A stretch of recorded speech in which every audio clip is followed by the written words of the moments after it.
할렐루야. 오늘 불타는 금요일 은혜를 사모하여 성전에 나오신 모든 분들에게 넘치신 하나님의 은총이 함께 하시기를 바랍니다. 아멘. 옆에 있는 분들에게도 따뜻한 눈빛으로 인사합시다. 사랑합니다. 하나님이 당신을 꽉 붙들고 계십니다. 우리 생에 하나님이 나를 꽉 붙들고 있다는 것만 확신한다면 우리 앞에 폭풍우가 몰아치고 천둥 번개가 내리쳐도 겁날 것 없습니다. 깎아지른 듯한 절벽을 걸어갈 때라도 두려울 것이 없습니다. 하나님 나를 꽉 붙들고 계신다는 것만 확신하면 겁날 게 뭐가 있겠습니까? 그래서 우리가 분주하고 바쁜 내게 주어진 삶의 자리를 열심히 살아가야 되지만, 그러나 열심히도 살아가면서도 놓쳐선 안 될 중요한 시간은 하나님의 보좌 앞에 머무르는 시간이에요. 하나님의 보좌 앞에 머물러서 하나님이 나와 함께 하시고 나를 붙들고 계신다는 것을 늘 의식하고 늘 자각하고 늘 마음에 심는 시간을 갖지 않으면 우리는 벼랑길을 걸을 때마다 두렵고 폭풍우가 치고 천둥번개가 내리칠 때마다 두려움에 사로잡힙니다. 파도가 넘실거리면 두려워서 내 앞에 계신 하나님과 그리스도에 관한 믿음을 잃어버립니다. 그래서 베드로가 파도를 보고 바람을 보고 겁나서 예수님이 앞에 계심에도 불구하고 바다에 빠졌던 것처럼 주님이 나를 붙들고 계시는 사실을 망각하면 그렇게 쉽게 환경에 휩쓸려 버리는 게 우리 인생입니다. 그래서 우리는 주기적으로 반복적으로 중요한 순간마다 십자가 앞에 엎드려야 합니다. 주님께 부르짖어야 합니다. 주님을 바라보아야 합니다. 언제까지 주님께 바라보고 언제까지 주님께 부르짖어야 합니까? 주님의 음성이 내게 들릴 때까지, 주님의 응답이 내게 새겨질 때까지. 그래, 주님께서 나를 붙들고 계시구나. 그래, 주님께서 나와 함께하고 계시는구나. 그래, 주님이 나를 바라보고 계시는구나 하고 내 마음에 새겨질 때까지 주님 앞에 머무르고 부르짖고 붙들고 주의 얼굴을 구해야 합니다. 그저 잠시 지나가는 기도로는 이게 해결이 안 돼요. 그저 잠시 잠깐 드리는 기도로는 이게 채워지지 않아요. 우리가 갖고 있는 이 자아가 얼마나 두꺼운지, 우리 마음을 덮고 싸우고 있는 염려와 근심과 세상의 걱정이 얼마나 강한지 마치 가시덤불이 덮고 있는 것처럼 되어 있어서 좋은 씨가 마음밭에 떨어졌어도 이 두껍고 강력한 세상의 염려와 근심이라는 가시덤불의 기운이 막혀서 성장하지 못하는 거예요. 또 딱딱한 마음밭 때문에 성장하지 못하는 거예요. 그래서 이 안에 있는 토양을 뚫고 나올 만큼 충분히 기도하고 간절히 부르짖고 목놓아 하나님 앞에 외치는 기도를 드려야 합니다. 여러분, 우리가 엊그저께 큐티 말씀에서 다윗과 다윗의 부하들 600명의 부하들이 살고 있는 시글락이 아말렉에 의해서 다 초토화되고 완전히 불타버리고, 그리고 아말렉 사람들이 다윗의 아내와 또 부하들의 모든 가족을 다 데리고 가버린 것을 보지 않았습니까? 어디로 갔는지도 모르고 도대체 누가 쳤는지도 모르는데 와봤더니 집이 다 불타버리고 아무도 없어. 이거 어디로 가서 어디가 찾을지 아무도 알 길이 없는 그 막막한 상황에 이 절대절명의 좌절과 절망을 어떻게 극복했습니까? 말세를 들은 분들은 아셔요. 그죠? 두 부류의 사람인 거예요. 한 사람은 이 절대절명의 환경 속에서 그날 새벽 기도에는 내가 세 부류의 사람이라 말했고요. 말시아에서는 두 부류라 그랬어요. 왜 다르게 말했을까? 말시아는 짧게 해야 되니까. 새벽 기도는 길게 해도 되고 말시아는 짧게 해도 되니까 세 부류인데 두 부류만 얘기를 했어요. 새벽 기도 나오고 새벽 기도도 듣고 말시아도 들은 사람은 알고 말시아만 들은 사람은 두 부류밖에 없나 보다 싶어요. 그럼 한 사람은 뭔가? 새벽 기도를 보시기 바랍니다. 두 부류의 사람, 한 사람은 나한테 이런 처지를 만든, 나 이렇게 아내를 잃어버리고 가족을 잃어버리고 모든 재산이 불타버리게 이 환경을 누가 조성해줬나, 누구 때문에 그랬나라고 희생양을 찾습니다. 자기 때문이라고 생각하면 너무 괴롭기 때문에, 원인을 어딘가 찾지 아니하면 너무너무 힘들기 때문에 복받치는 분노를 쏟아놓을 수 있는 대상을 찾고 싶은 거예요. 그래서 묻지마 폭행도 있는 거예요. 이 분노와 화와 슬픔과 통곡을 무언가 대상에 쏟아놓고 싶은 거예요. 그게 희생양입니다. 그걸 누구라고 하면 다윗이 그렇다고 생각하고, 다윗 당신 때문에 우리가, 당신을 따라다니다가 우리 처자식 다 죽었다. 뭐 다윗이 따라오라 그랬나? 지들이 따라갔지. 다 같이 가놓고선 갑자기 다윗 때문에. 이게 그냥 희생양인 거예요. 이렇게 우리 안에 있는 분노와 억울함과 좌절감과 답답함을 누군가 때문이라고 끊임없이 원망하며 살아가요. 내 인생이 모양 이 꼴 된 건 누구 때문이야? 우리 엄마가 나 그때 유학 보내달라고 그랬는데 우리 아버지가 유학 안 보내서 내가 이 모양 이 꼴이야. 내가 그때 이 직장 가겠다 그러는데 못 가게 그렇게 해가지고 이 모양 이 꼴이 됐어. 내가 그때 집 사자고 그랬는데 내 남편이 집 사지 말자고 그래도 안 샀다가 이게 그냥 이렇게 됐어. 누군가에게 원망을 하고 누군가에게 쏟아붓고 싶은 대상을 찾는 거예요. 그게 다윗을 따랐던 부하들의 행동이고 태도였습니다. 반면에 다윗은 똑같은 분노와 슬픔과 좌절감을 경험하고 밤새 울었는데 다윗은 어떻게 했다고요? 어떻게 했어요? 여호와를 힘입고 용기를 얻어. 이게 본문의 말씀이에요. 다윗도 슬픔에 젖어서 밤새 통곡하고 울었는데 다윗의 부하들은 분노를 쏟을 사람을 찾았지만 다윗은 십자가 앞에 엎드려서 주님 어떻게 된 겁니까? 하나님 왜 나에게 이런 일을 나에게 이런 일이 벌어지게 하셨습니까? 왜 나에게 이렇습니까? 도대체 무엇 때문입니까? 어떻게 하면 좋겠습니까?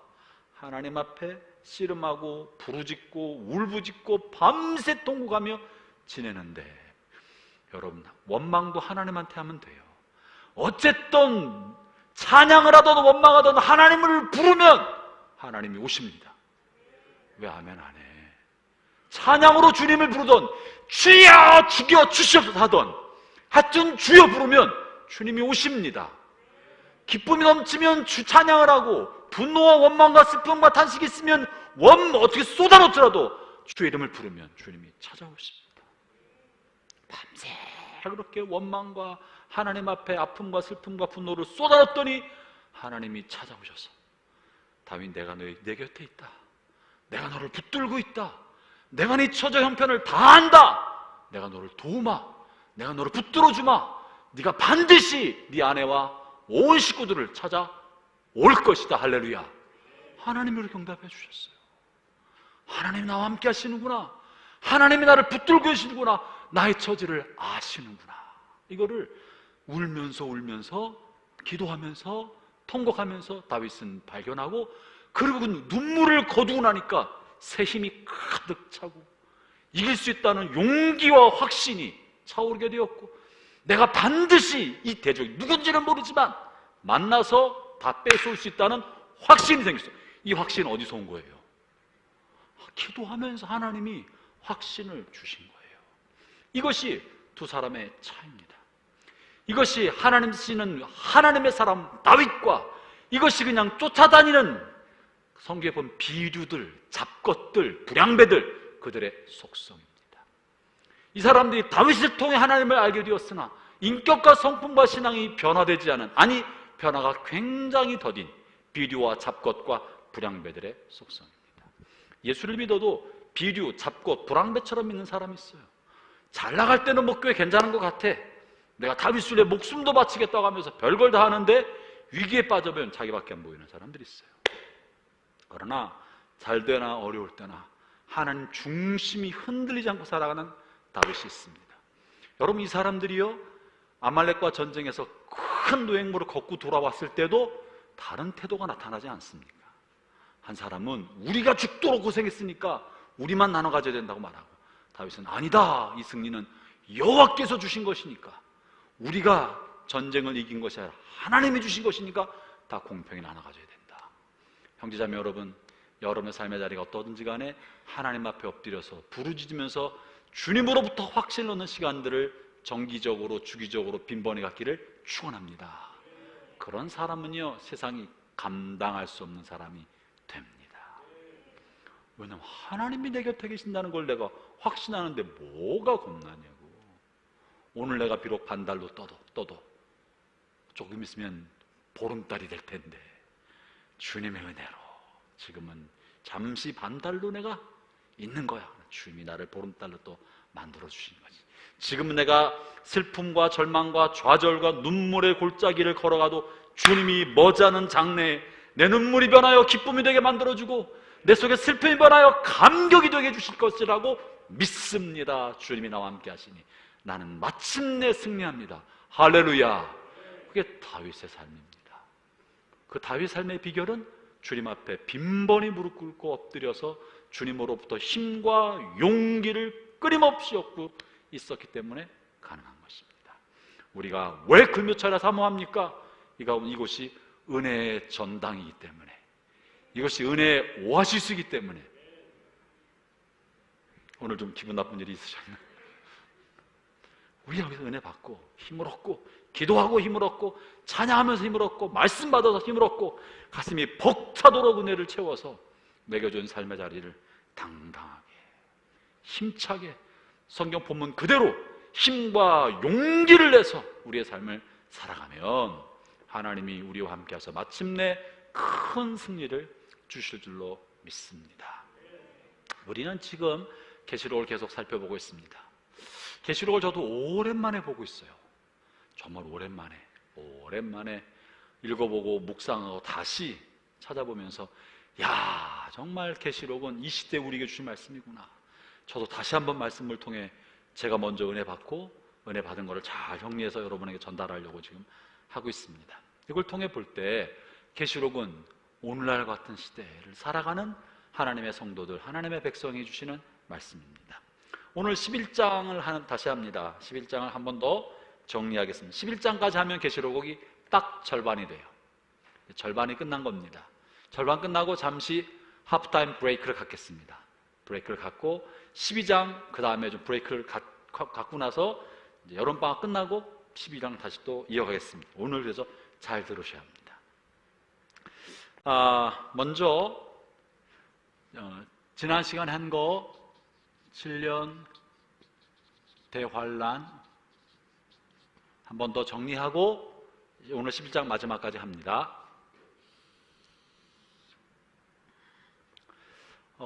이 7년 대환란을 보는 관점이 여러 가지가 있지만 지난 시간에 두 가지로 정리했습니다. 그리고 그 두 가지 정도만 알고 있으면 되고 뭡니까? 뭔지 모릅니다. 주님만 아십니다. 그랬죠? 이럴 수도 있고 저럴 수 있는데 이럴 가능성도 갖고 저럴 가능성도 우리가 안고 살아가야 된다. 어느 한쪽도 이단은 아니다. 정통에서 나온 것인데 신학자들의 견해가 다를 뿐이다 라고 하였습니다. 7년 대환란은 이제 이게 인류 역사가 진행되는 거, 시간이 진행되는 거예요.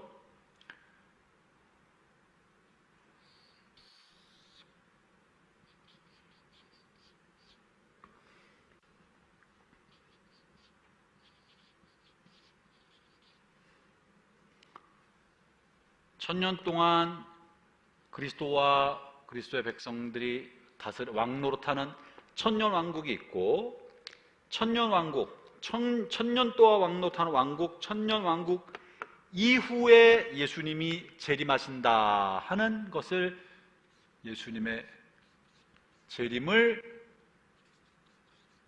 주장하는 후천년설이 있고, 예수님이 이 천년왕국 전에 재림하신다라고 주장하는 전에 오신다 전천년 왕국 주장하는 분들이 계십니다. 물론 예수님의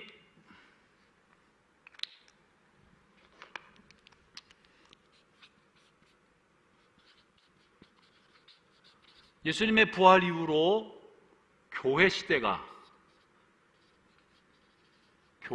된 이 모든 게 천년왕국이다라고 주장하는 무천년설도 있습니다. 크게는 이 세 가지로 나눠지는데, 무천년설로 설명하면 이 무천년적으로 또 이해할 수 있겠고, 후천년도 가능하지만 가장 오랫동안 교회사에 주된 정설로 여겨졌던 게 전천년설이고, 최근에 많이 인정받고 있는 게 무천년주입니다. 그래서 이 후천년은 빼고 전천년과 무천년 중심으로 7년 환란을 말씀을 드리겠습니다. 천년 전에, 천년왕국 이루어지기 전에 예수님이 재림하신다. 재림하실 때 공중재림으로 휴거가 되는데, 휴거될 때 일어나는 사건이 있는데, 이때 천년왕국과 예수님의 재림, 예수님의 재림 전에 7년간의 큰 환란이 있다. 7년 대환란이 있다. 이것은 마태복음 24장에서도 종 마지막 때에 큰 환란, 대환란이 있을 것이다 라는 말이 있다고 말씀드렸고, 계시록에 7년 대환란에 관련된 거 몇 가지 근거를 말씀을 드렸습니다. 다니엘서도 있다고 말씀드렸습니다. 그것은 3년 반과 한 때와 두 때와 반 때와 1260일에 관련된 이야기와 이것을 종합해 볼 때 3년 반짜리가 두 개 있다는 걸 발견하기 위해서 합해보면 7년 동안의 큰 박해와 환란 기간이 있다는 거예요. 그래서 예수님 재림 전에 생긴 7년 환란, 이것을 두 개로 나눠서 앞에는 전, 후로 나눠서 이것을 3년 반, 3년 반, 이것을 3년 반, 이렇게 해서 앞에 전환란, 뒤에 후환란이 있습니다. 그런데 학자들이 예수님의 재림 전에 환란이 있다, 전에 환란이 있다, 전에 환란이 있으면 이것이 이제 예수님 재림 전에 있는 전 환란인데, 재림 전, 아닙니다. 죄송합니다. 재림 휴거예요. 이게 휴거. 공중재림. 전에 환란이 있으면 모든 성도들이 다 이 엄청난 박해의 터널을 지나간다는 거예요. 그렇죠? 박해가 다 끝나고 나면 예수님이 공중에서 재림하시고 믿음의 성도들은 공중부양해서 공중에서 주를 맞이하게 될 것이다. 이건 데살로니가 전서에 있는 말씀입니다. 이 전환란의 특징은 모든 성도들이 환란을 받는다. 반면에 예수님이 이때 재림하신다, 환란 전에 재림하신다. 이때 전천년인데 환란 전, 이때 재림하신다라고 주장하는 분이 계십니다. 이거를 후환란. 나중에 환란이 일어나면, 예수님이 재림하시고 나서 환란이 일어나면 어떻게 되나? 이게 중요한데, 그럼 누가 휴거가 되나?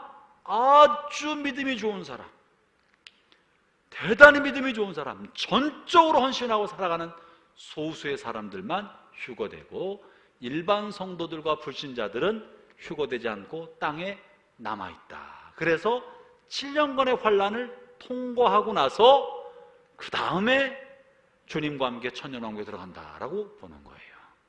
이렇게 후환란을 믿는 사람들은 뭐가 중요할까? 지금 환란을 통과해야 돼, 안 해야 돼요? 환란을 통과하지 않고 살아가도록, 휴거받는 백성이 되도록 특별한 믿음을 가지려고 애를 쓰게 됩니다. 특별한 믿음을 가지려고. 그래서 어떻게든 이 환란이 끔찍하고 두렵기 때문에 환란 받지 않자. 이 후환란을 믿는 분들 사이에서 많은 이단이 나왔습니다. 이 이단들을 주로 세대주의라고 말합니다. 이거는 소수만 휴거되고 다수의 사람들은 환란을 받는다는 거예요. 원래 세대주의는 이단이 아니었습니다. 원래 정통적인 견해였었는데, 후환란, 소수의 사람들만 휴거받고 나머지 사람들은 환란을 지나간다고 믿기 때문에 여기에 들어가려고 집 팔고 논 팔고 결혼하지 않고 이장님처럼 1992년 10월 27일 날 휴거한다고 생각해서 모여라! 하얀 옷 입고 모여있는 사람들이 생겼고, 지금 신천지 14만 4천도 다 이런 류에 속하는 거예요. 특정한 소수들만 휴거받는다. 그래서 환란을 피할 수 있다라고 보는 거죠. 그래서 이런 식의 생각은 건강하지 못하다, 건전하지 못하다. 누군가가 이런 얘기를 하면 거리를 좀 두시라. 이 사람들이 이단일 수도 있고 이단이 아닐 수도 있습니다. 이 세대주의는 원래 정통 기독교에서 나온 겁니다. 그리고 여러분의 부모님 세대들이 신앙생활 하셨던 분들은 세대주의 교육을 받으셨습니다. 제가 어렸을 때 우리 목사님도 이렇게 가르쳐 주셨어요. 환난을 지나면 안 된다. 그러니까 옛날 신앙생활 하셨던 많은 전통적인 분들은 이런 경향이 있었는데, 여기에서부터 이쪽을 얘기하다 보니까 이단이 파생이 됐던 거지 세대주의 자체가 이단인 건 아닙니다. 이해하시겠습니까? 네. 물론 세대주의는 많은 문제를 안고 있습니다. 지금 그것을 다루진 않겠습니다만 이렇다. 그래서 요거는 지우겠습니다. 요거는 지금 다루지 않겠습니다. 그래서 요게 아니라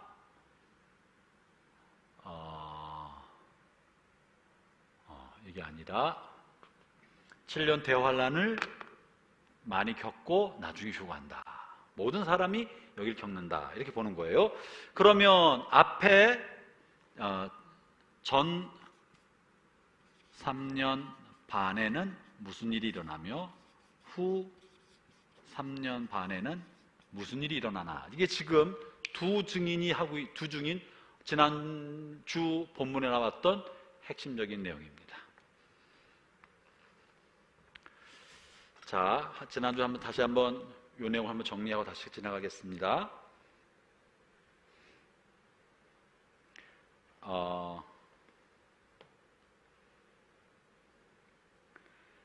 2절이죠. 2절. 그러나 성전 바깥들은 재지 말고 그대로 두어라. 그곳은 이방인들에게 내어주는 곳이다. 그들은 42달 동안 거룩한 성을 짓밟을 것이다. 이방인들이 육체를 말한다고 말씀드렸어요. 육체의 고통과 박해를 가할 것이다. 42달이 3년 반인 거예요. 3년 반. 이 42달 육체의 고통을 가하는 기간이 언제냐면 이 기간이에요. 이게 박해 기간입니다. 극심한 박해 기간이 앞에 3년 반 지나고 나서 후에 3년 반에 온다는 거예요. 앞에 3년 반은 뭐 하는 기간인가? 3절. 내가 두 증인에게 능력을 주어 1260일 동안 1260일 42달, 이게 3년 반이에요. 그죠? 1260일 동안 예언하게 할 것인데 그들은 굵은 삼배 옷을 입고 그들의 슬픔을 나타낼 것이다 하면서 두 증인이 활동하는 시간입니다. 두 증인이 일하는 시간. 이 기간은 두 증인이 사역하는 시간이다. 이 앞에 3년 반은 두 증인이 사역하는 시간. 환난 기간이지만 두 증인이 강력하게 사역을 해서 이 두 증인이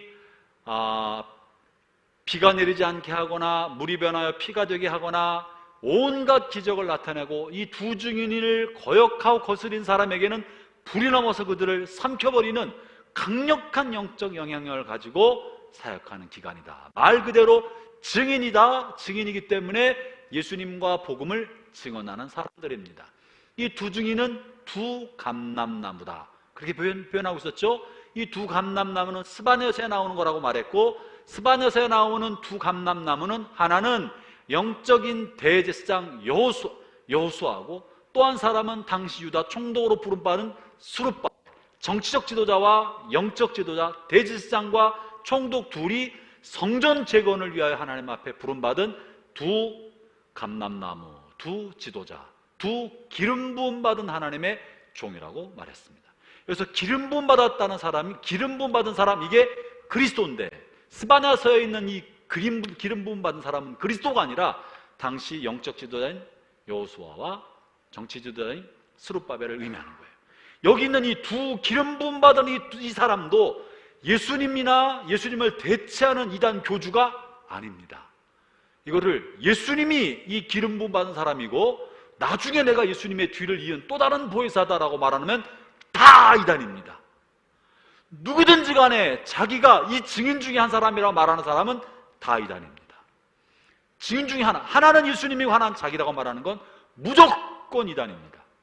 그거는 예수님을 자기랑 동격으로 놓고 보는 거기고, 거기 때문에 이단입니다. 이 두 증인은 그렇게 그리스도와 동격이 아닙니다. 사람입니다. 사람. 여호수아와 스룹바벨처럼 사람인데 누구냐? 이게 문제인 거예요.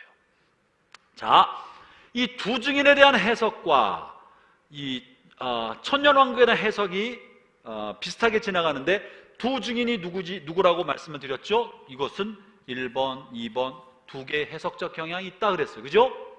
하나는 두 증인은 미지의 사역자다.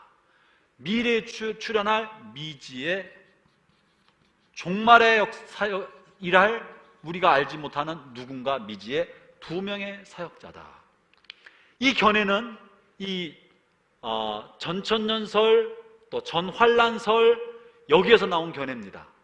이 대환란 기간 동안에 끔찍한 박해가 있는 동안에 성령의 강력한 능력을 받아서 죽은 자를 살려내기도 하고, 하늘을 멎어서 하늘에서 비가 내리지 않게 하기도 하고, 큰 기적을 나타내고 병든 자를 고쳐서 와, 저 사람 정말 하나님이 보낸 굉장한 사역자구나 라고 할 놀라운 성령 사역을 할 그런 사역자 두 사람이고, 이들을 통해 복음이 강력하게 전파된다 하는 게 지금 11장 뒤에 나와 있는 내용입니다. 그렇죠? 얼마 동안? 1260일 동안. 그러니까 일정 기간 동안 하나님 이들을 쓰시는 거예요. 허락한 기간이 있고, 그런데 그 허락한 기간이 끝나면 이 사람이 짐승에 의해 죽임을 당합니다. 지난주에 그 얘기를 안 했기 때문에 그 부분을 좀 하려고 좀 여기를 하는 거예요. 지난주에 앞부분을 다 하지 못하고 시간이 가서 끝나고 말았어요. 7절, 두 증인의 예언이 끝나고 나면 한 짐승이 나타나 그들과 싸우게 될 것입니다. 이 짐승은 끝이 보이지 않는 구덩이, 무저갱이에요. 지옥이에요. 무저갱 구덩이에서 올라와서 싸움을 한 뒤 그들을 죽일 것입니다. 와우, 이거 너무 충격적인 결말이에요. 그죠? 그 앞에 보면, 위에 보면 굉장한 능력자들인데 이 두 증인이 짐승이란 존재에 의해서 죽임을 당합니다. 이제 짐승에 대해서 또 설명할 거예요. 제가 도대체 이 짐승이 뭐냐. 잠시 후면 이제 12장부터는 짐승이 주인공으로 등장합니다. 주인공은 아니지만 빌런이지, 빌런. 12장 기대하시라. 오늘은 11장까지예요. 미제 사역자. 또 하나의 해석은 뭐라 그랬죠? 교회와 성도라 그랬어요. 교회와 성도들이다. 증인된 우리들. 두 사람 이상 모인 데가 교회고, 주님이 우리를 보낼 때마다 둘 이상씩 보냈기 때문에 한 사람은 교회가 아닌 거예요. 혼자는 교회가 될 수 없어요. 반드시 공동체로 있어야만 교회가 존재하는 거예요. 그러니까 나 혼자 예배드리겠다, 정신 나간 소리인 거지. 그냥 좋은 강연 듣는 거지, 설교 듣고 예배 드리는 거 온전한 거 아니다. 교회는 반드시 둘 이상 모여서 공동체를 이룰 때 교회가 되는 거예요. 교회와 성도들이다 라고 보는 견해가 있습니다. 뭐가 맞냐? 이거는 어떻게 하면 안다고요? 일이 벌어지면 알게 되는 거예요. 일이 벌어지면, 지금 우리가 다 알 수 없다. 자, 여기에 미지의 두 사역자로 보는 견해는 전천년주의자들이 보는 환란입니다. 이 교회와 성도로 보는 거는요, 예수님의 부활 이후에 지금이 다 환란의 시기다. 이 교회 시기가 다 환란 시기라고 보는 소위 무천년적 입장을 가지고 있는 분들이 이렇게 생각합니다. 그러니까 지금이 환란 기간이에요. 지금 우리가 두 증인으로 삶을 살아가야 될 때인 거예요. 지금 우리가 박해도 받고 복음도 강력히 전파하고 성령의 능력을 따라 기적도 나타나는 그런 시기다라고 보는 거예요. 이해하시겠습니까? 그런데 이 지금 11장에 나와 있는 두 증인의 삶의 모습을 살펴보면 우리가 굉장히 특별한 걸 발견할 수 있게 되는데,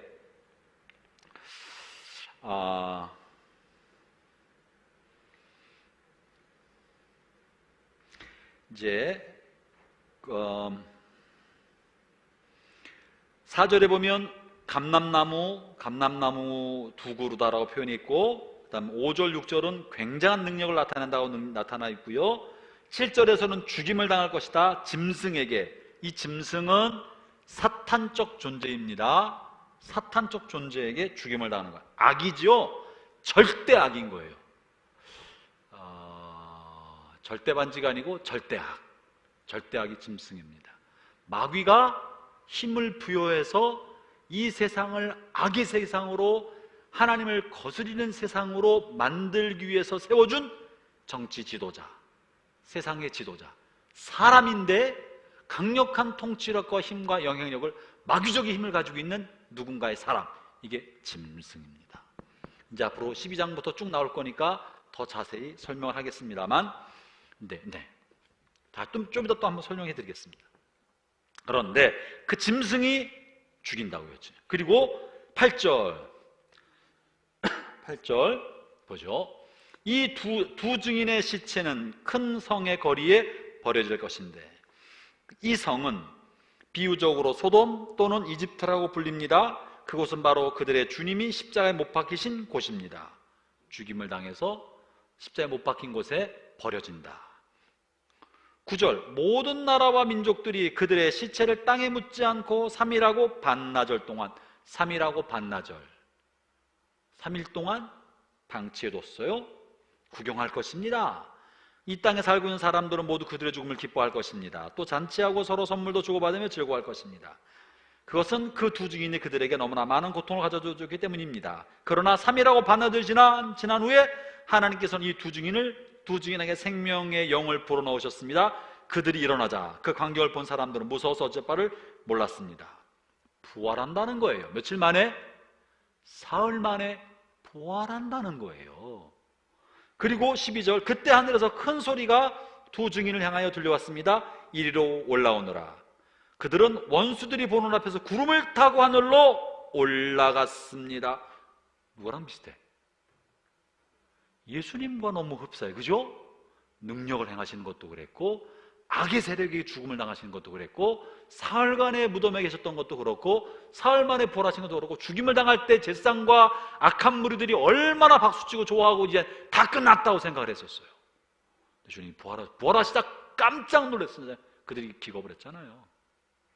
승천하신 이 모습이 예수님의 생애와 흡사합니다. 이 여러 가지를 종합해 볼 때 이 두 증인은 그리스도의 지상의 몸, 예수님의 행적을 쫓아 살아가도록 부름받은 그리스도의 몸으로 해석하는 것 무리가 없다라고 볼 수 있습니다.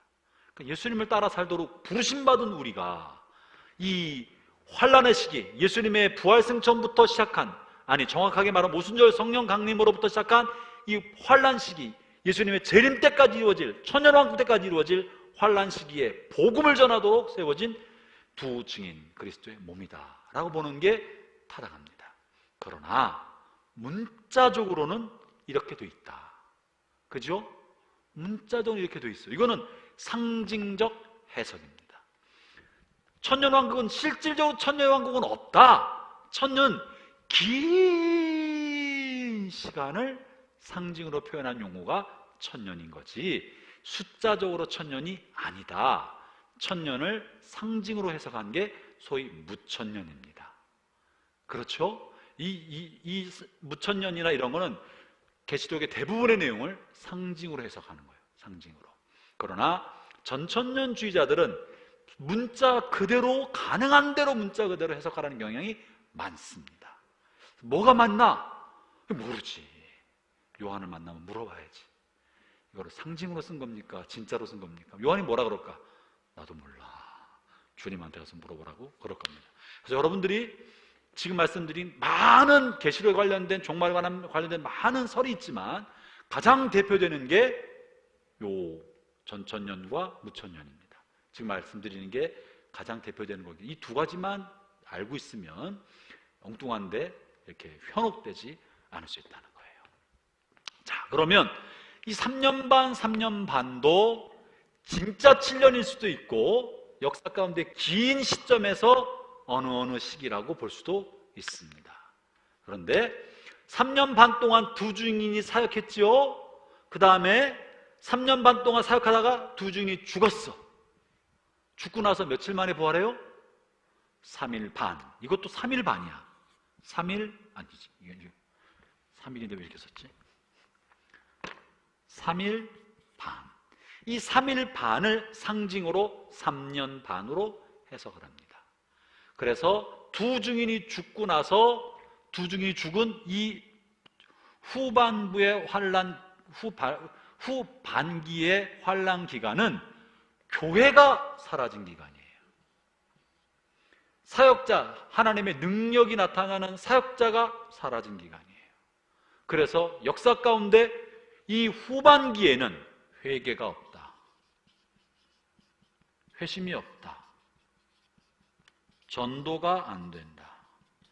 교회가 명목상 교회만 남거나 하나님의 영이 임재하는 살았고 운동용인 교회가 존재하지 않거나 죽은 교회가 남거나, 이걸 이렇게 해석하면 성령의 능력을 가지고 있는 사역자가 없는 기간, 교회는 존재하지만 이렇게 해석할 수 있고, 이쪽으로 해석하면 살아있는 교회가 사라진 기간, 다 교회가 형식적으로 되어 있는 기간이라고 볼 수 있습니다. 근거가 뭔가? 그 다음을 보세요. 이 두 증인이 죽은 다음에 어떻게 됐나? 이게 이제 해석의 난제인데, 이 해석이 딱 뚫리면 발견하게 됩니다. 8절.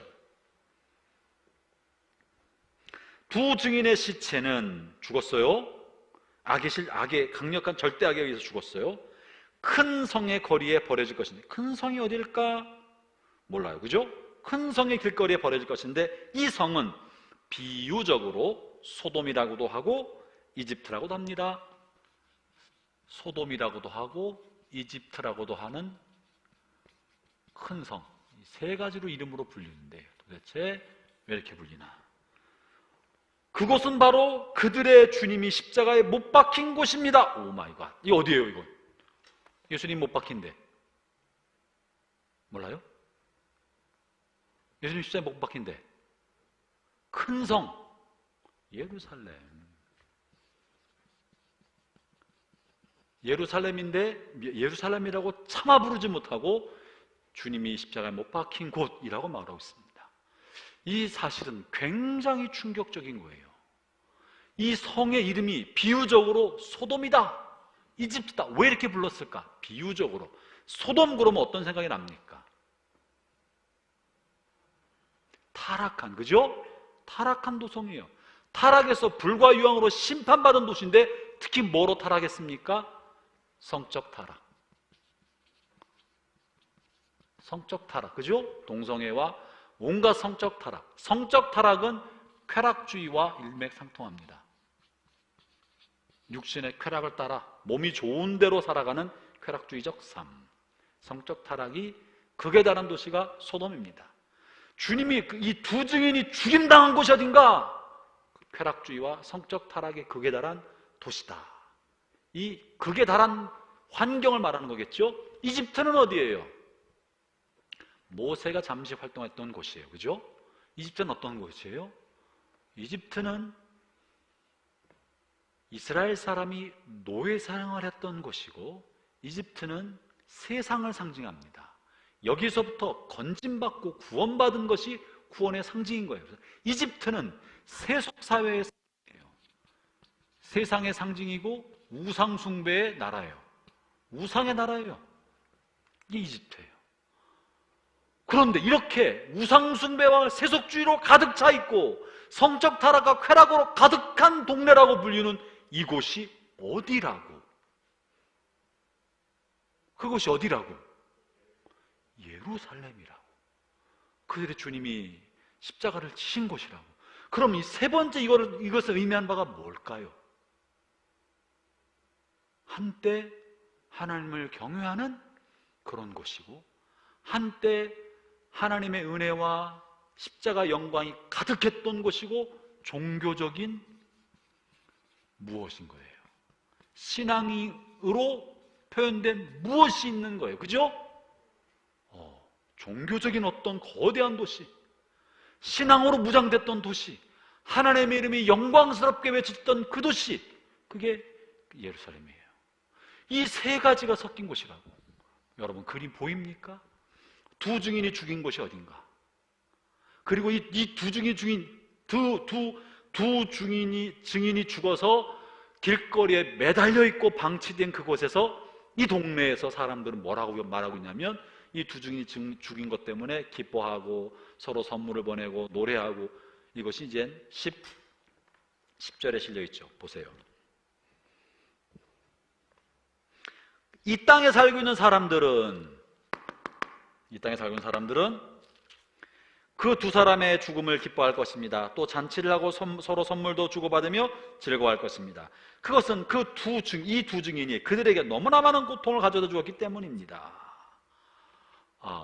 저는 이걸 읽으면서 어떤 생각이 들었냐면요, 이건 뭔 말일까?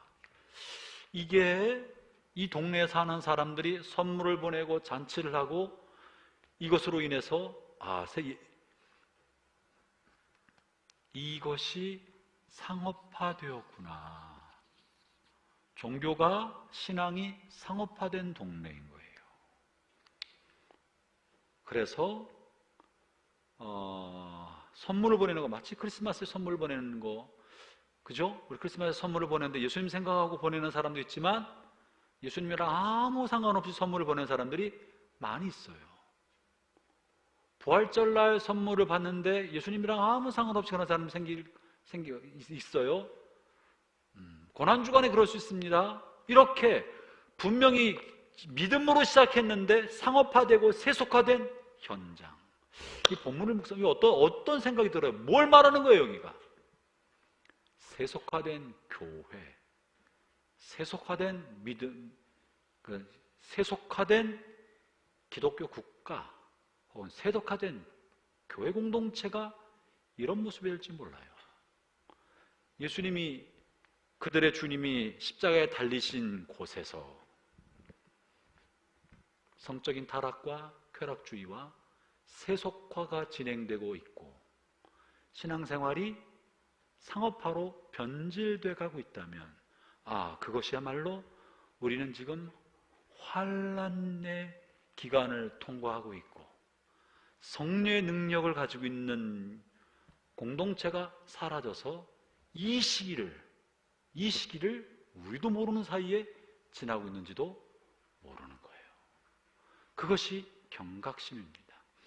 환난이라는 것이 육체적인 핍박과 박해로 죽음의 위협에 던져지고 많은 사람이 죽는 것뿐만 아니라 영적인 면에서 사람들은 기뻐하고 좋아하고 다 하는데 어디 있냐 이것이, 이 두 증인이 죽은 곳, 하나님의 영광이 사라지고 하나님의 능력이 사라진 곳이 어딘가? 이런 데라면 교회는 존재하는지 모르지만 이렇게 되어버렸고, 이런 교회가 이렇게 되어버렸다면 이때야말로 진짜 환난기를 지나고 있는지 모릅니다. 우리가 깨어있지 않으면 이게 환난인지도 뭔지도 모르고 그냥 지나가고 있으면서 그저 괜찮다고 여길지도 모릅니다. 마치 말씀의 기근인데 기근인지도 모르고 살아가는 사람과 같은 거예요. 이게 지금 7년 환난 동안에 벌어질 일이라고 말하고 있습니다. 자, 놀라운 사실은요, 이 이야기의 시작이 두 증인에 관한 이야기에 관한 시작이 어디로부터 시작되느냐 하면 11장 1절, 2절 어떤 사건으로부터 시작합니다. 무슨 사건으로부터 시작하죠? 이 두 증인에 관한 이야기,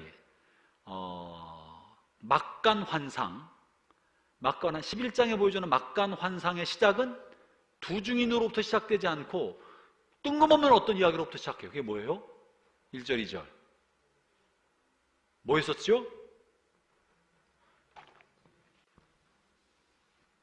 크게 얘기해 주세요. 뭐에 관한 이야기부터 시작하고 그것이 갑자기 사라져버리고 두 증인 등장한 거예요. 성전을 측량하라. 잣대 같은 지팡이를 주시면서 성전을 측량하라. 하나님의 성전, 예루살렘 성전, 성을 측량하도록 이야기하십니다. 그런데 그 중에 바깥 마당은 이방인에게 내어주었으니 측량하지 말고 안쪽에 성소와 지성소 그리고 번제단이 있는 안쪽들만 측량하라. 이 측량한다는 말은 보존하고 보호한다는 뜻을 가지고 있다고 말씀드렸습니다. 그러면 성전을 측량하라 이 단어는 두 가지 의미인데, 하나는 하나님이 보호하신다는 것이고, 그래서 측량하지 말라는 말은 마귀에게 내어버려 주셔서 고통과 박해를 당하도록 허용해 주시는 건다 그랬죠? 기억하십니까? 이 보호는 무조건적인 보호가 아니라 정화를 위한 보호인 거예요. 두 번째 의미는 정화.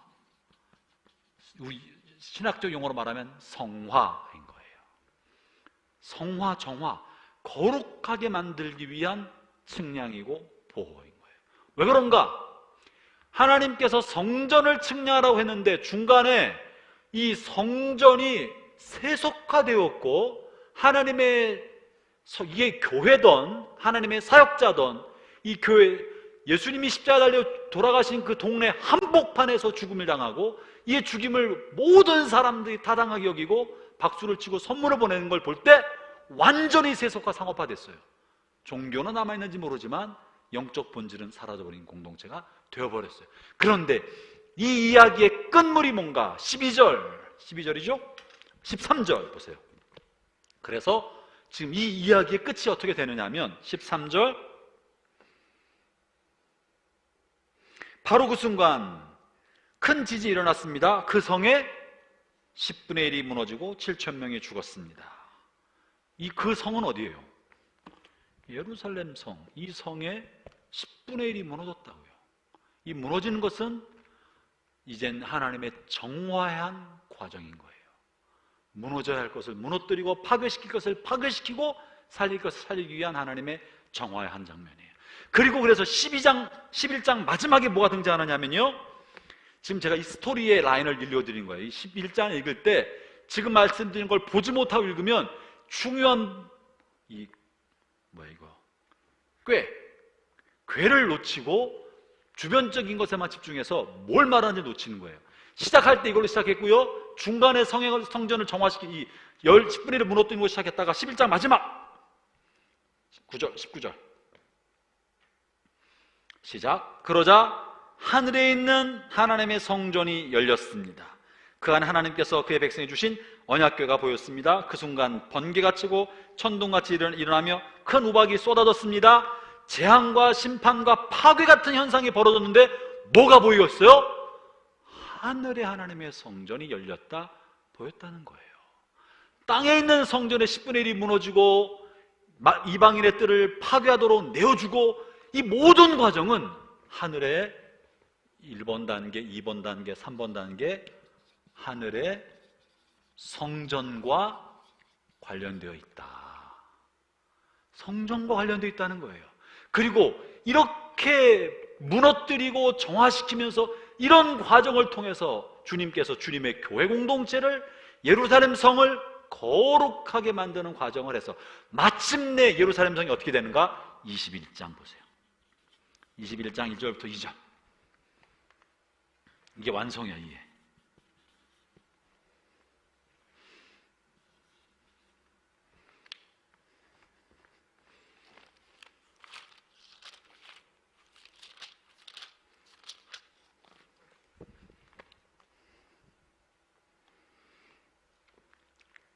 같이 한번 읽어볼까요? 찾으셨습니까? 성경 다 갖고 오시는 거죠? 성경 갖고 와야 돼요. 메모지도 갖고 오시고 쓰셔야지. 머릿속에 담지 마시고, 선명한 기억보다 흐린 연필 자국이 더 오래 가는 거예요. 1절이죠. 시작. 그 후에 나는 새하늘과 새 땅을 보았습니다. 전에 있던 하늘과 땅은 사라지고 바다도 없어졌습니다. 그리고 거룩한 성 새 예루살렘이 하나님 계신 하늘로부터 내려오는 것을 보았습니다. 블라블라. 와, 뭐가 됐어요 이제? 새 예루살렘 성이 내려오는 거예요.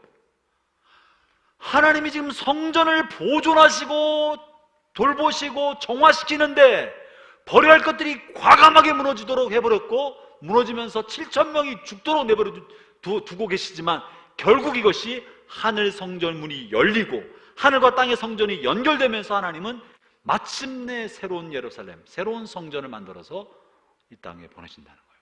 주님의 관심은 뭐다? 성전이다. 주님의 관심은 교회다. 주님의 관심은 거룩한 그리스도의 신부가 된 성전된 교회 공동체, 성도가 관심이다.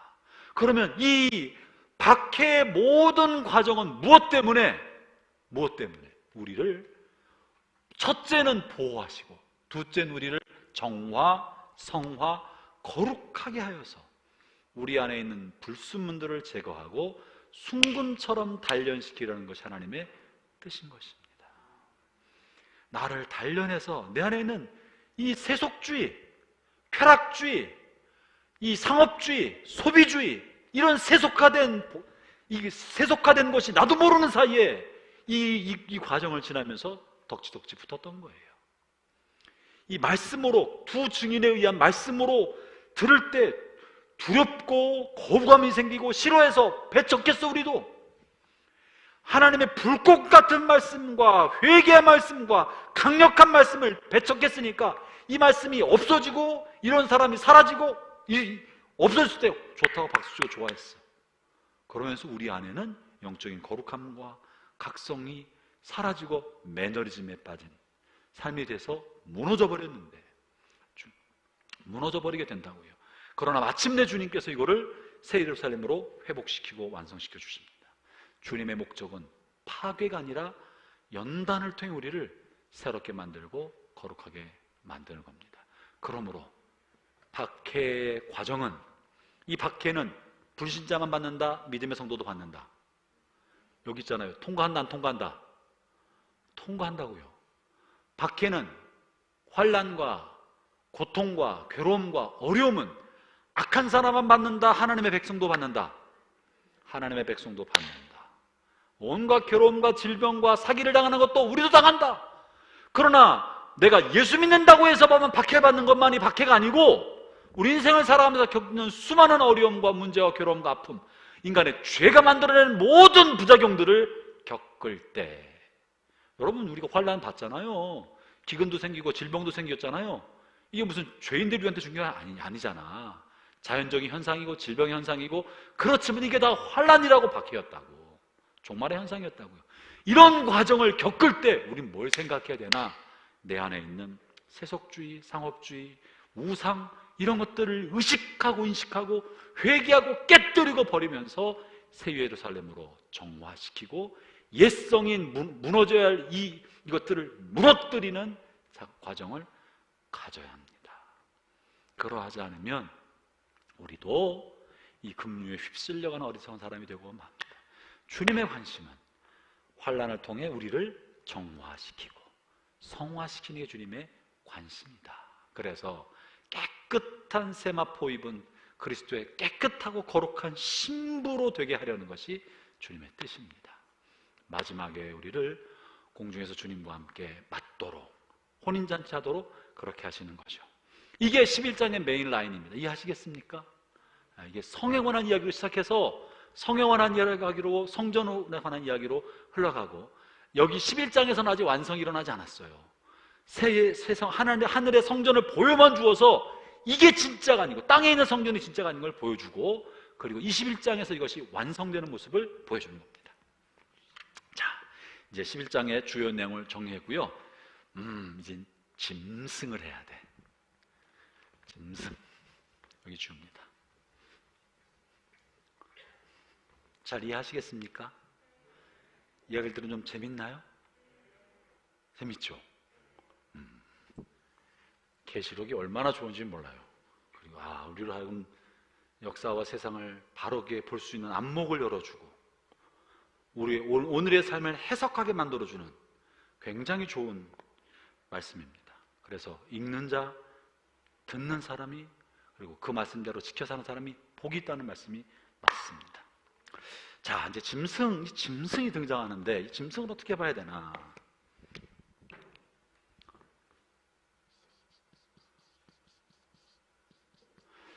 지금 짐승과 함께 11장 후반부에 있는 것도 좀 살펴봐야 되는데 봅시다. 짐승은 뭔가? 네. 무저기에서 올라온 짐승. 13장에 보면요, 이 짐승이 또 나옵니다. 13장. 13장 이 짐승에 관한 이제 메인 스토리가 실려 있습니다. 12장, 13장이 그런데요. 13장. 13장 1절, 2절. 지금 읽을 때요, 짐승이 어떻게 생겨먹었으며 어떻게 묘사하고 있는가를 머리에 한번 담아 놓으세요.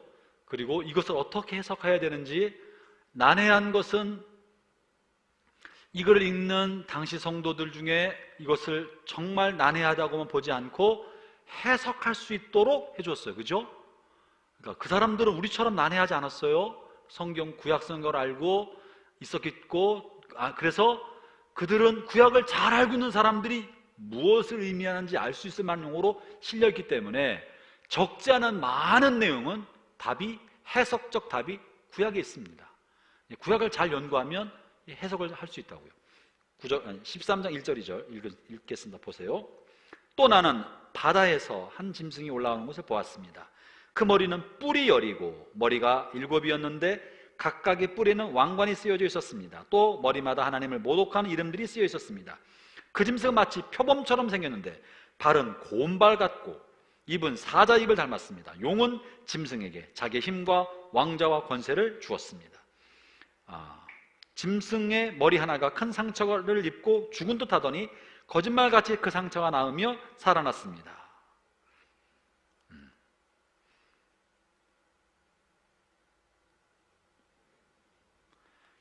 지금 6절 7절 읽겠습니다. 5절부터 보겠습니다. 용은 그 짐승의 교묘한 말과 하나님을 모독하는 말을 하게 하고 42달 동안 용의 힘을 빌어 사용할 수 있는 권세를 주었습니다. 42달 후 3분의 2 3년 반 동안 이 짐승이 강력한 영향을 가지고 두 증인을 죽였다 그랬죠. 이 짐승이 활동하는 시간이 42달, 이 환란의 후반부 3분의 1 기간인 거예요.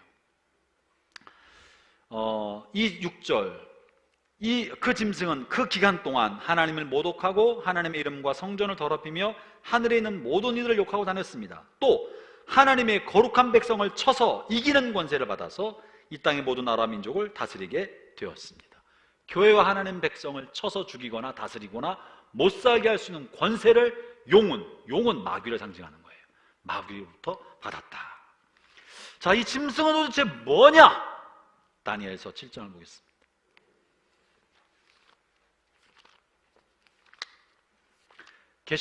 요한계시록 읽는 당시의 유대인들과 성경을 아는 사람들은 읽으면서 다니엘서 7장이 머릿속으로 싹 지나갔을 거예요. 여러분도 그러기를 바랍니다. 다니엘서 7장.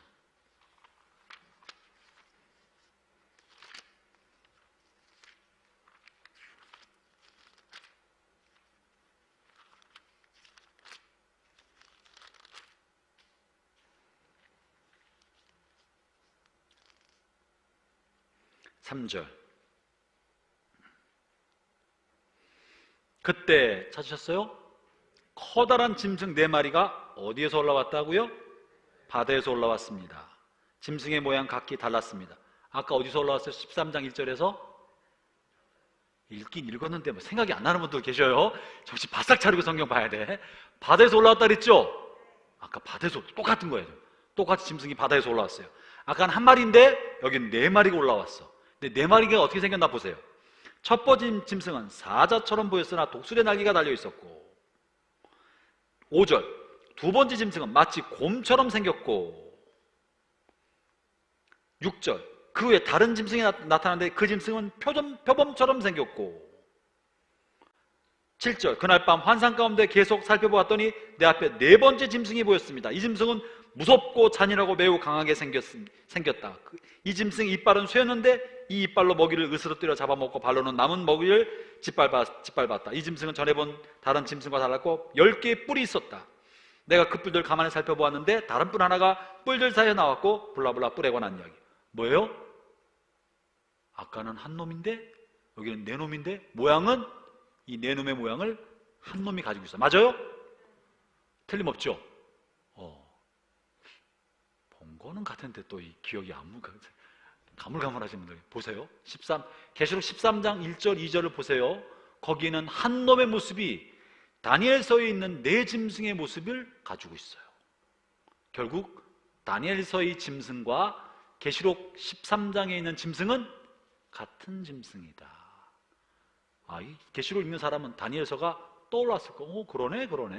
그러면 이건 다니엘도 미래 될 일을 성령의 감동을 따라 예언한 것이고, 요한이 이걸 보고 쓴 것은 아니에요. 하나님의 계시를 따라 쓴 건데 영으로 성령으로 말씀하신 거기 때문에 두 개가 똑같은 거예요. 성령이 이걸 일치시킴으로 읽는 사람들로 하여금 이것을 해석할 수 있게 만들어 놓은 거예요. 아까 다니엘서에서도 이 짐승이 하나님의 성도들을 괴롭힐 수 있는 권세를 받아서 성도들을 괴롭혔다 그랬는데, 지금 다니엘서 7장 25절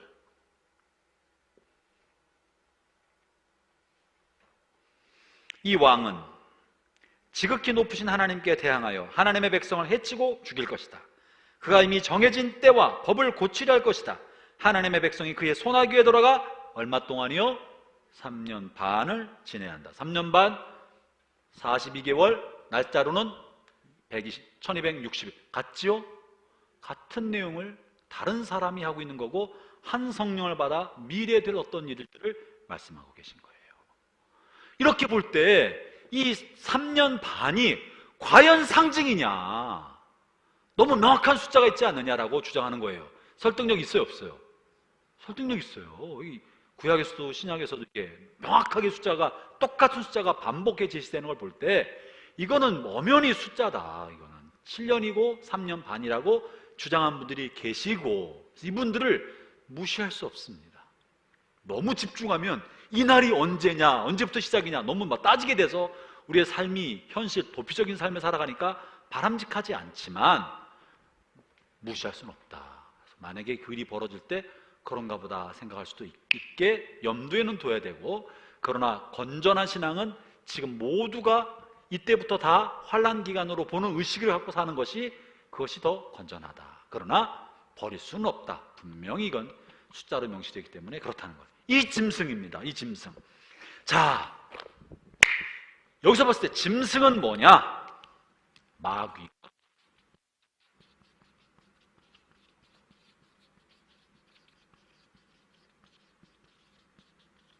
마귀의 가장 강력한 종입니다. 이 종은 지도자입니다. 그리고 계시록에서는 계시록도 그렇고 권세를 받았다고 말하고 있고, 다니엘도 지금 왕이라고 표현하고 있는 걸 볼 때 정치적 지도자일 가능성이 높습니다. 정치 혹은 종교, 사람들을 사로잡아서 이끌어갈 수 있는 강력한 힘을 가지고 있는 어떤 지도자입니다. 그리고 때와 규례를 바꾼다, 법과 제도를 바꿀 수 있는 정치적 지도자, 종교, 뭔가 이런 지도자다. 그러나 이 지도자를 끌고 가고 있는 힘과 동기와 내면은 마귀가, 어둠의 실체가 이 일을 하고 있다. 그래서 짐승이 누구냐는 굉장히 중요합니다. 초기 교회, 아마도 계시록을 썼던 요한이 이 편지를 돌렸을 때 사람들은 두 증인을 죽인 이 짐승을 누구로 생각했을까요? 당시에 교회 공동체를 박해하고 수많은 증인들을 죽이고 있는 누구? 저는 아니에요. 누구예요? 네로 황제나 도미시안 황제, 로마 제국을 이렇게 생각했어요. 타당해요, 안 타당해요? 타당한 거예요. 왜냐하면 네로와 도미시안을 통해서 너무나 많은 주의 증인들이 죽었거든. 그리고 이런 지도력을 이걸 가지고 있었거든. 법을 바꾸고 하나님의 백성들을 마음대로 할 수 있는 권세를 마귀로부터 받은 것만처럼 보였습니다. 그리고 그렇게 읽혔습니다. 당시의 초대교회 성도들에겐 그렇게 읽혔어요. 그래서 하나님께서 이들에게 우리를 박해할 수 있도록 허락해 주셨구나라고 생각하기 때문에 크리스찬들이 어떻게 됐을까? 로마 정부에 저항을 했을까, 안 했을까? 저항하지 않고 피난을 갔습니다. 어디로? 땅속으로. 카타콤을, 땅굴을 파고 피난갔어요. 왜냐하면 하나님께서 이들에게 허용해 주신 것이고, 그러나 허용된 기간은 정해져 있지만 그 기간을 우리가 알 수 없기 때문에 우리는 정부를 도피해서 땅속으로 가자. 땅에 거대한 땅굴을 만들고 카타콤의 세계를 만들었습니다. 그렇다면 오늘날도 이 짐승은 어느 특정한 한 사람일 가능성도 있지만 시대에 따라서 그때그때 주어진 그 당시 그 시대마다 주어진 어떤 사람이 될 수도 있는 거예요. 초기 시대에는 로마 정부와 로마 제국과 네로 황제 도미시안이 그랬다면 2차 세계대전, 1차 세계대전 때는 히틀러가 그랬을 거예요. 유대인들이 볼 때는, 유대인들 그리스도인이 볼 때는 히틀러야말로 이거는 진짜 잔혹한, 아까 본 잔인하고 무섭고 이빨이 쇠로 돼 있어서 먹는 먹이마다 다 부셔버리는 끔찍하고 무서운 그런 왕권을 가지고 있는 사람, 히틀러를 그렇게 보았을 겁니다. 스탈린 치하에 있었던 러시아 제국에 있었던 러시아 정교회 신자들은 스탈린이 수없이 많은 그리스도인들을 죽였습니다. 무자비하게 죽였습니다. 스탈린을 보면서 와, 하나님이 지금 이 시대에 보낸 짐승이구나 라고 생각했을 겁니다. 어쩌면 북한에 살고 있는 평양 시민들과 또 당시의 믿음의 성도들은 김일성을 보면서 초기 그랬을지도 모릅니다. 이 여러 가지를 보았을 때 하나님이 시대에 하나님의 뜻을 따라서 악한 자를 통한, 마귀의 조종을 받는 악의 세력을 허용해 두신다. 우리 이것을 받아들일 수밖에 없어요. 그렇다고 이거와 저항해서는 안 된다는 건 아닙니다. 우리는 악에 맞서야 되고요. 맞서서 죽임을 당할지언정 맞서야 되지만 이것을 이상하게 생각할 필요는 없다. 왜 이런 일이 벌어지죠? 왜 히틀러 같은 존재가 나타나서 이렇게 끔찍한 박해를 하죠? 왜 스탈린 같은 사람이, 왜 김일성 같은 사람이, 김정은 같은 작자가 아직도 있어서 왜 이렇죠? 라고만 의문을 던질 것은 아니다. 하나님이 그리스도인과의 역사를 정화시키고 의식을 깨어나게 만들고 우리를 긴장시키기 위하여 이런 악의 실체를 역사 가운데 허용하신다. 뿐만 아니라 여러분의 삶에도 그렇습니다. 모든 것이 다 잘 되면 얼마나 좋겠습니까마는 여러분을 괴롭히는 짐승 같은 존재가 있을 수 있어요. 혹시 옆에 짐승이 있나요? 남편을 짐승으로 생각하지 말고, 아내를 짐승으로 생각하지 말고, 짐승이 있습니까?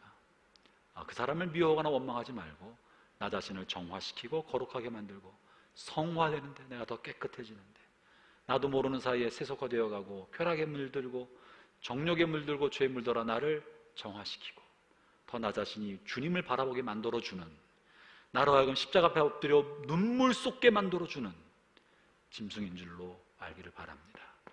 그리고 우리 자신을 더 반듯하게 세워가도록 합시다. 그게 환난기를 지나는 하나님의 백성이 주신 하나님의 말씀인 것입니다. 자, 이제 11장 이제 마무리하는데 11장 아직 해석하지 않은 게 있어서 한 줄만 하고 이제 간단하게 보고 마치도록 하겠습니다. 15절인데요.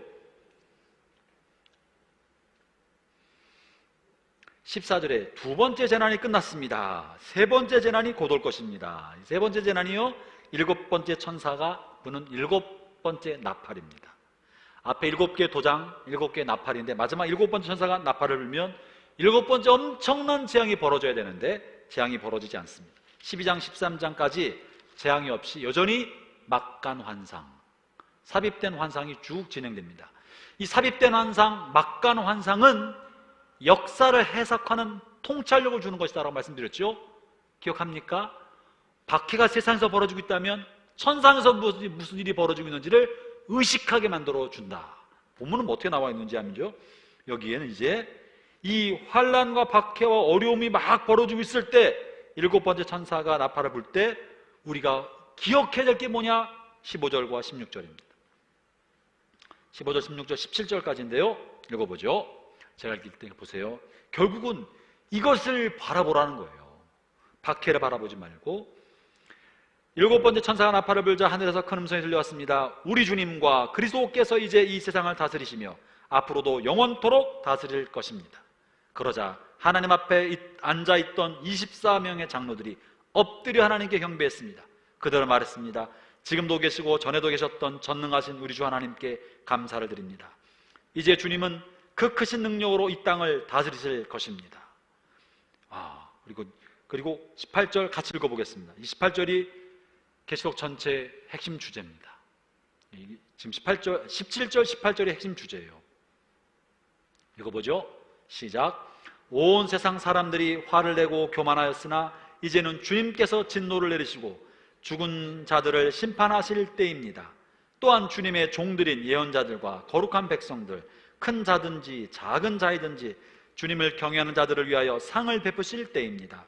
그리고 이 세상을 망하게 하는 자들을 멸망시킬 때가 왔습니다. 이게 이제 주제인 거예요. 환난과 박해 기간이 지날 때 우리가 기억해야 될 것은 전에도 계시고 지금도 계신 주님께서 다스리십니다. 주님 나라가 이루어집니다. 이것을 선포하자.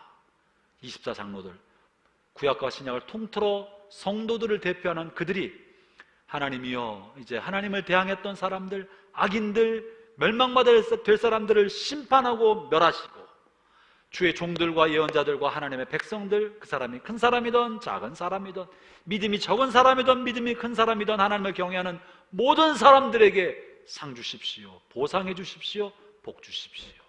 이제 그럴 때가 되었습니다 라고 기도하고 간구하는 거예요. 이것은 보상과 보복의 때가 왔습니다.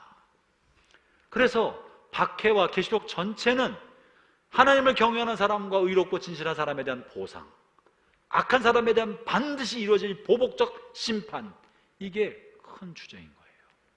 이때가 왔습니다. 이것을 통해 하나님의 나라가 이 땅에 이루어질 것입니다. 그러므로 형제자매 여러분, 여러분이 하신 일에 대해서 하나님은 반드시 상 주십니다. 지금 이 말을 하고 있는 24장로들, 땅에서는 박해받는 사람도 있었다니까요. 환난기를 지나는 교회들이 왜 이런 일이 나에게, 이런 일이 나에게, 아픔과 고통과 슬픔과 눈물의 시간을 보내고 있을 때 주님 보상해 주십시오. 큰 자든 작은 자든 보상해 줄 때가 이제 왔습니다. 악한 자를 심판해 주십시오 라고 기도하고 그때가 오고 있는 것입니다.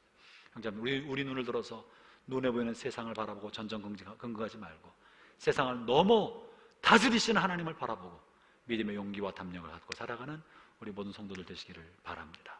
기도하겠습니다.